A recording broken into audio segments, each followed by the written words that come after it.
Je m'appelle Florence, j'ai 22 ans et à l'automne 2021, j'ai eu un accident de flag football. Cette journée-là, ma vie a complètement basculé. À 18 ans, Florence menait une vie bien remplie. Rien ne laissait présager ce qui allait suivre. Pendant un match de football, elle a fait un face-à-face avec une coéquipière. Florence, c'était une jeune fille hyper active, sportive. Elle faisait de la gymnastique de compétition, faisait du flag football. Elle a dû arrêter le sport complètement. Elle a dû arrêter les études. Maintenant, Florence ne peut plus rien prévoir parce que les bonnes journées sont précieuses et les mauvaises, comme celle-ci, trop fréquentes. Mais malheureusement, c'est plus difficile, puis j'ai pas le choix de déléguer dans ce cas-là. C'est comme une grande faiblesse, un brouillard mental. Tout ce qui est de la réflexion est plus difficile.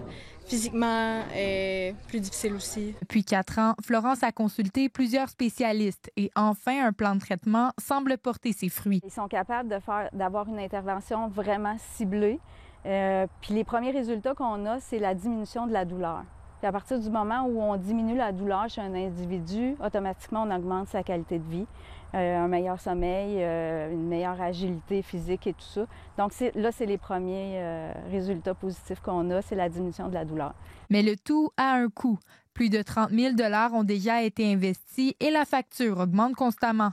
C'est pourquoi lundi, 80 personnes prendront la route à vélo ou à pied vers le Parc national de la Mauricie. Oui, il y a un volet levée de fonds, mais il y a aussi toute l'énergie que cette vague d'amour-là qui nous est transmise depuis quelques semaines, c'est indescriptible. Je l'avais pas anticipé. Et il y a le volet sensibilisation et mobilisation que Florence a beaucoup à cœur.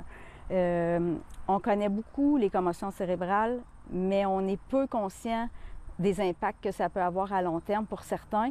Son histoire a fait écho jusqu'à la Fédération de football du Québec qui aimerait collaborer avec Florence pour sensibiliser les jeunes athlètes de la province pour qu'aucun autre ne traverse ce qu'elle a vécu. Pour moi, une belle journée, ce serait de me réveiller le matin et d'avoir hâte de me lever pour faire tout ce qui m'attend durant ma journée. J'ai vraiment hâte que cette journée-là, elle arrive.